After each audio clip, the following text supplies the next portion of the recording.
Pemirsa, Wakil Menteri Agama Romo Muhammad Syafi'i mengungkapkan bahwa Kementerian Agama telah mengusulkan biaya penyelenggaraan ibadah haji untuk tahun 1446 Hijriah atau 2025 Masehi sebesar 93 juta rupiah. Meskipun demikian, Kemenak tengah mengkaji kemungkinan penurunan biaya tersebut dengan angka yang saat ini dipertimbangkan berkisar antara 85 juta rupiah hingga 87 juta rupiah. Yang bisa kita kembalikan pada posisi yang seharusnya sehingga tidak mesti 30-70 tapi bisa tetap 40-60. Oke, persentase ini berarti belum ya Pak dipastikan. Belum. Ini hanya usulan. Iya, karena itu tidak diatur dalam undang-undang, baik undang-undang haji maupun undang-undang BPKH. Itu hanya kebijakan. Ini berarti usulan dari BPKH. Nanti kita akan evaluasi kembali. Tapi paling tidak di awal ini kita berupaya mengembalikan itu di 40-60, baru kita sisir pengurangannya di komponen-komponen haji yang lain. Tapi apakah bisa sampai ke 87 juta itu Pak? Untuk BPH? Bahkan kalau ini betul-betul realistis, sesuai dengan yang kita buat kajian-kajiannya, itu malah bisa 85. Bisa ke 85. Tapi kenapa nggak disampaikan di awal Pak untuk 85 itu? Ya, kan itu masyarakat ini kan awamnya tahunya pemerintah menurunkan. Awalnya kan berarti biaya dari 56 juta tahun kemarin itu bisa turun. Ya. Nah, ini kan penjelasan gimana Pak? Jadi kan yang masyarakat juga harus tahu, beda itu usulan dengan keputusan.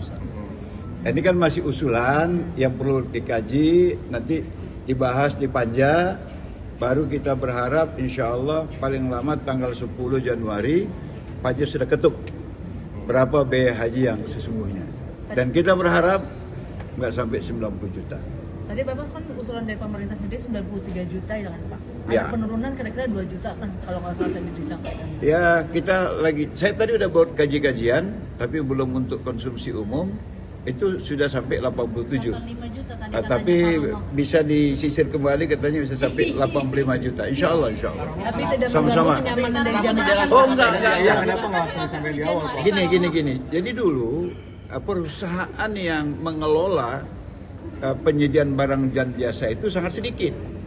Sehingga sedikit monopoli dia menetapkan harga itu. Sekarang ini untuk hotel aja begitu dibuka, kalau tahun lalu itu cuma belasan, sekarang 400-an.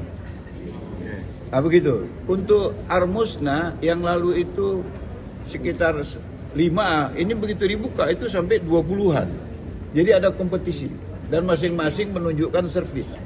Nah jadi ini kabar gembira buat penyelenggara bahwa kemungkinan pelayanan lebih baik karena harga dengan banyak pesaing harganya semakin kompetitif. Nah begitu.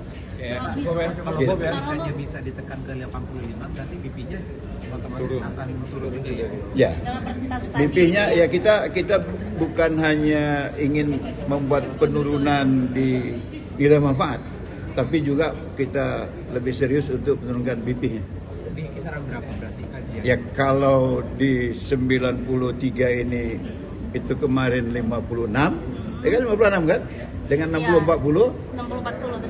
insya Allah kalau ini bisa disisir kembali, BP-nya bisa di bawah 56. Insya Allah. Panja ya Pak ya? Ya. Izin itu tadi keputusannya berarti ketok biaya haji ini 10 Januari tadi Ya. sudah disepakati DPR sama pemerintah ya Pak? Itu rencana kita paling lama 10 Januari sudah ketok. Oke. Supaya bisa ongoing dengan cepat.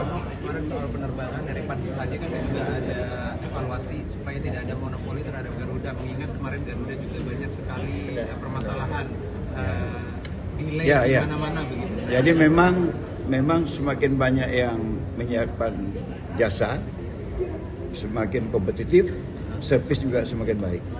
Jadi mungkin peluang itu kita pakai juga untuk haji tahun ini. Apakah maskapai Mungkin akan ada buka peluang pada maskapai yang lain. yang domestik berarti?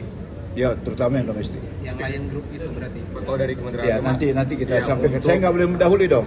Itu keputusan Panja. Lamanya pelaksanaan ibadah haji dari 40 hari bisa turun ke 30-an itu gimana Pak kalau kajian? Itu gini, itu pertama embarkasi harus lebih banyak. Yang kedua, slot untuk mendarat di Arab Saudi itu harus lebih luas. Nah, kalau ini memang bisa, maka itu memungkinkan kita memperpendek masa haji. Kalau enggak, tetap harus nunggu.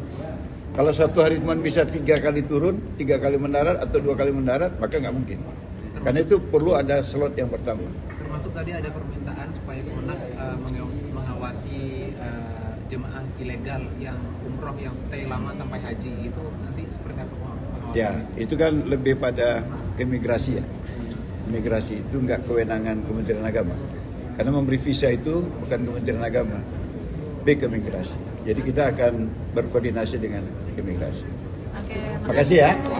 Pemirsa, jangan lupa ikuti terus berita menarik dan terupdate lainnya dengan cara like and share di seluruh akun BITV. Saya Putri Purwitasari pamit undur diri dari hadapan Anda. Terima kasih dan sampai jumpa.